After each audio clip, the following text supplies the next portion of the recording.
palabra de vida. Lectura del Santo Evangelio según San Marcos, capítulo 8, versículos del 27 al 33. En aquel tiempo, Jesús y sus discípulos se dirigieron a las aldeas de Cesarea de Filipo. Por el camino, preguntó a sus discípulos: ¿Quién dice la gente que soy yo? Ellos le contestaron: unos Juan Bautista, otros que Elías, y otros uno de los profetas. Él les preguntó: ¿Y vosotros, quién decís que soy yo? Tomando la palabra, Pedro le dijo: Tú eres el Mesías. Y les conminó a que no hablaran a nadie acerca de esto. Y empezó a instruirlos: El Hijo del Hombre tiene que padecer mucho, ser reprobado por los ancianos, sumos sacerdotes y escribas, ser ejecutado y resucitar a los 3 días. Se lo explicaba con toda claridad. Entonces Pedro se lo llevó aparte y se puso a increparlo. Pero él se volvió y, mirando a los discípulos, increpó a Pedro: Ponte detrás de mí, Satanás. Tú piensas como los hombres, no como Dios. Palabra del Señor. Gloria a ti, Señor Jesús. En el Evangelio de hoy de San Marcos, Jesús se interesa por la opinión, el parecer que tiene la gente y sus propios discípulos sobre él mismo. Pero Jesús, más que atender un falso respeto humano sobre la opinión que tienen los demás de él, desea indagar, averiguar la correcta comprensión de la gente sobre el misterio de su persona, sobre su identidad suprema como Hijo de Dios. Algunos con dificultad lo asimilan como un gran profeta, al estilo de Juan el Bautista, de Elías o de alguno de los antiguos profetas del Antiguo Testamento.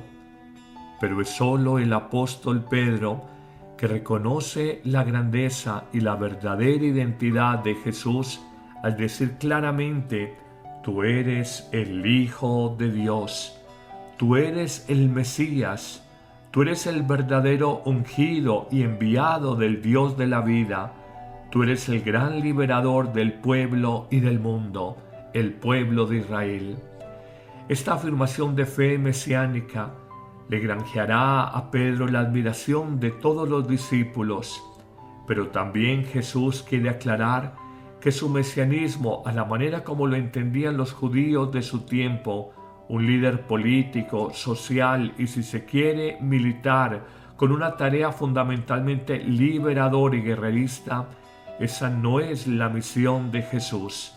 Él, en efecto, después de que Pedro lo reconoce como Mesías, él dice claramente que ese Mesías que tienen enfrente de sus ojos debe vivir el misterio del dolor y de la muerte.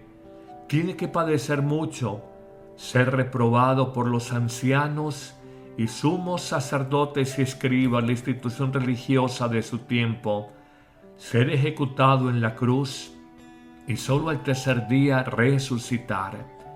Jesús aprovecha de alguna manera para hacer uno de los 3 anuncios de su propia pasión y muerte, indicando que no se puede entender el misterio de su vida y de su misión desligándolo del misterio del dolor y de la cruz que tuvo Jesús y que estamos llamados a acoger todos los que nos llamamos seguidores del Maestro.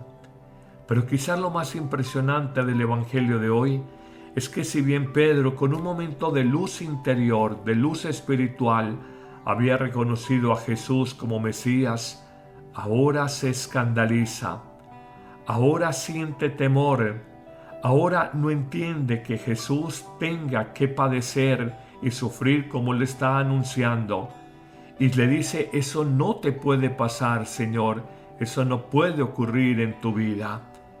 Pero Jesús inmediatamente reprende a Pedro y en él a todos nosotros, sus discípulos, nos exhorta y nos dice: apártense de mí, que si piensan que en mí no puede haber cruz y sufrimiento, están pensando como Satanás, como los hombres, y no como Dios. es que desde siempre el ser humano se ha escandalizado frente al misterio del sufrimiento moral o del dolor con ocasión de la enfermedad.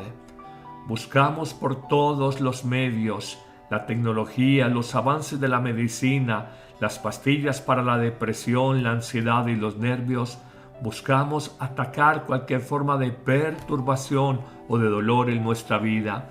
Y en el caso extremo de que no lo podamos evitar, buscamos formas de autoaniquilación, de autodestrucción personal, como por ejemplo el suicidio, la eutanasia o distintas formas en que queremos acabar con nuestra vida. Hoy de esta realidad aprendamos verdades profundas. La primera, reconozcamos a Jesús como el Mesías. Aprendamos a descubrirlo como el Señor de nuestra vida. Reconozcámoslo en buenas personas que acompañan nuestro caminar en la existencia. Reconozcamos a Jesús en circunstancias particulares, a veces adversas. Reconozcámoslo también en nuestros ratos de oración y de encuentro con la palabra de Dios, en la lectura meditada de la Sagrada Escritura o en la participación fecunda de nuestra Eucaristía frecuente. Pero también aprendamos que no nos podemos escandalizar del dolor que nos sobrevenga en la vida. Recuerdo a mi abuelo paterno siendo yo un niño que me decía: de sufrir en la vida nadie se escapa. Sufre el pobre en su pobreza, pero el rico en su riqueza también sufre. Sufre el viejo en su vejez, pero el joven en su juventud también se mortifica.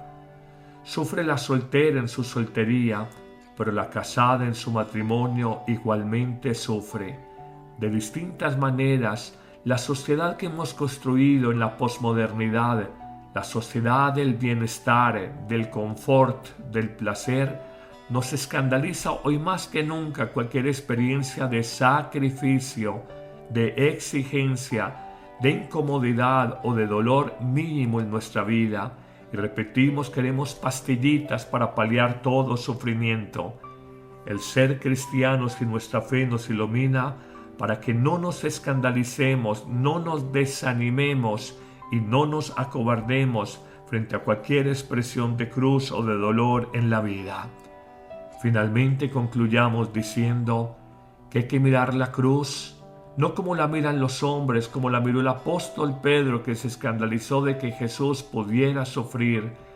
Hay que mirar la cruz como la miró Dios, como la miró Jesucristo, como la miró el apóstol San Pablo, cuando dice que la cruz es necedad y locura para los hombres, pero es fuerza de Dios, sabiduría de Dios y salvación de Dios para el hombre que cree.